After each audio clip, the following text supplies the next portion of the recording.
क्या आपको भी रात को जल्दी नींद नहीं आती? क्या आप बिस्तर पर लेट तो जाते हैं, लेकिन दिमाग में विचारों की रेलगाड़ी चलती रहती है और सुबह जब आंख खुलती है तो थकान और बेचैनी के साथ दिन की शुरुआत होती है? तो ये वीडियो आपके लिए है। इसमें आप जानेंगे नींद असल में होती क्या है, कैसे नींद का समय घटाया जाए और नींद को गहरा बनाया जाए, और अंत में योग और बौद्ध परंपरा से जुड़े कुछ सरल उपाय जो आपको देंगे एक शांत और पुनर्स्थापित करने वाली नींद। तो चलिए एक कहानी से शुरू करते हैं।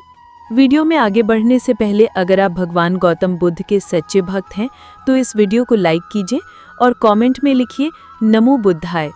और अगर आपने हमारे चैनल को सब्सक्राइब नहीं किया है तो ज़रूर कर लीजिए ताकि आपको हमारी हर अगली प्रेरणादायक कहानी सबसे पहले मिले। एक बार एक समृद्ध व्यापारी एक शांत वन में स्थित बौद्ध विहार में पहुंचा। वहां उसने गंभीर तपस्वी साधु को ध्यान में मग्न देखा। व्यापारी विनम्रता से उनके पास गया और हाथ जोड़कर बोला, मुनिवर, मैं एक बड़ी उलझन में हूँ। रात को चाहे जितना भी प्रयास कर लूं, नींद नहीं आती। सोने से पहले सिर में जैसे हजारों विचार घूमते हैं, काम, भविष्य, समाज, पैसा। कभी नींद आती भी है तो बार बार करवट बदलता रहता हूँ, और जब सुबह उठता हूँ तो लगता है जैसे मैंने बिल्कुल आराम नहीं किया। कृपया मुझे कोई समाधान बताएं। साधु शांत मुस्कान के साथ बोले, उत्तर देने से पहले मैं तुम्हें गौतम बुद्ध की नींद से जुड़ी एक कहानी सुनाना चाहता हूँ। व्यापारी ने सहमति में सिर हिलाया। साधु बोले, तथागत बुद्ध जब रात्रि में सोते थे तो पूरी रात एक ही अवस्था में लेटे रहते थे, न कोई करवट, न कोई हलचल। जिस मुद्रा में उन्होंने आंखें बंद की, सुबह भी उसी मुद्रा में जागती। बुद्ध का प्रिय शिष्य आनंद प्रायः उनके समीप सोता था। उसके मन में ये रहस्य था कि कैसे कोई व्यक्ति बिना हिले डुले सारी रात सो सकता है। कई रात्रियां बीती। हर बार जब आनंद की नींद खुलती, वो बुद्ध को उसी अवस्था में पाता। वो चकित होता रहा, लेकिन एक रात वो अपने जिज्ञासा को रोक नहीं पाया। आनंद धीरे से उठा और बुद्ध के पास गया।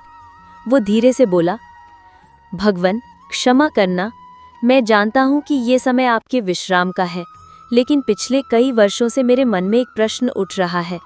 मैंने आपको कभी करवट बदलते नहीं देखा। आप क्या सचमुच सोते हैं या ध्यान में रहते हैं? बुद्ध ने आंखें खोली। एक शांत मुस्कान उनके चेहरे पर थी। वे बोले, आनंद, जब मन पूरी तरह शांत हो जाता है तो शरीर को हिलने की आवश्यकता नहीं होती। मैं नींद में भी जागरूक रहता हूँ। मेरा शरीर विश्राम करता है, लेकिन भीतर की चेतना पूर्ण रूप से जागृत रहती है। मन ही वो कारण है जो शरीर को रात भर बेचैन करता है। जब मन स्थिर हो जाए तो शरीर स्वतः ही गहरे विश्राम में चला जाता है। मैं अब उस स्थिति में हूँ जहाँ मन का अस्तित्व समाप्त हो चुका है। मेरे लिए नींद और जागरण में कोई अंतर नहीं रहा। आनंद, क्या तुमने कभी मृत शरीर को करवट बदलते देखा है? मेरे लिए नींद अब वैसी ही हो गई है, स्थिर, शांत और चेतन। और जब तुम भी मन के पार चले जाओगे, तब तुम्हारी नींद भी साधना बन जाएगी। गौतम बुद्ध की शिक्षाएं, नींद की समस्याओं के कारण। कहानी समाप्त होने के बाद साधु ने व्यापारी से कहा, तुम्हारी समस्या बहुत सामान्य है, लेकिन इसके पीछे गहरे कारण हैं। अगर तुम इन्हें समझ लो तो नींद स्वयं गहराई में बदल जाएगी। नींद न आने के 5 प्रमुख कारण हैं। कारण 1, बिस्तर का उपयोग अन्य कार्यों के लिए करना। जैसे आजकल लोग बिस्तर पर खाना खाते हैं, फिल्में देखते हैं, मोबाइल चलाते हैं, काम करते हैं। इससे दिमाग के लिए बिस्तर केवल सोने की जगह नहीं रह जाता। जब तुम बिस्तर पर लेटो तो दिमाग को ये स्पष्ट संकेत नहीं मिलता कि अब सोना है। बौद्ध भिक्षु सुबह उठते ही बिस्तर छोड़ देते हैं और रात को ही बिस्तर पर लौटते हैं, केवल सोने के लिए। इससे दिमाग उस स्थान को नींद से जोड़ता है। कारण 2, सोने और उठने का कोई तय समय नहीं होना। हमारे आधुनिक जीवन में न तो सोने का निश्चित समय है, न खाने का, न जागने का। बौद्ध भिक्षु हल्का भोजन करके हर रात एक तय समय पर सोते हैं और सुबह निश्चित समय पर उठते हैं। इससे शरीर की जैविक घड़ी संतुलित रहती है और नींद स्वाभाविक रूप से आती है। कारण 3, सोने से पहले हम अक्सर अपनी समस्याओं, चिंता, भय या गुस्से में डूबे रहते हैं। हमारा अवचेतन मन उस समय सबसे ज्यादा सक्रिय होता है। जो भी विचार उस वक्त हम सोचते हैं वो गहरे स्तर पर हमारी मानसिक स्थिति को प्रभावित करता है। इसलिए सोने से पहले सकारात्मक विचार, कृतज्ञता और आत्मस्वीकृति के साथ लेटना चाहिए। कारण 4, भारत में हमेशा कहा गया है, उत्तर की दिशा में सिर रखकर न सोएं। पृथ्वी के चुंबकीय क्षेत्र के कारण रक्त प्रवाह मस्तिष्क की ओर बढ़ता है, जो स्वास्थ्य के लिए हानिकारक हो सकता है। इसके साथ ही बहुत मोटे गद्दे और तकिए से बचना चाहिए, जो रीढ़ की हड्डी को झुका देते हैं। बाईं करवट सोना आयुर्वेद और योग के अनुसार सबसे श्रेष्ठ माना गया है।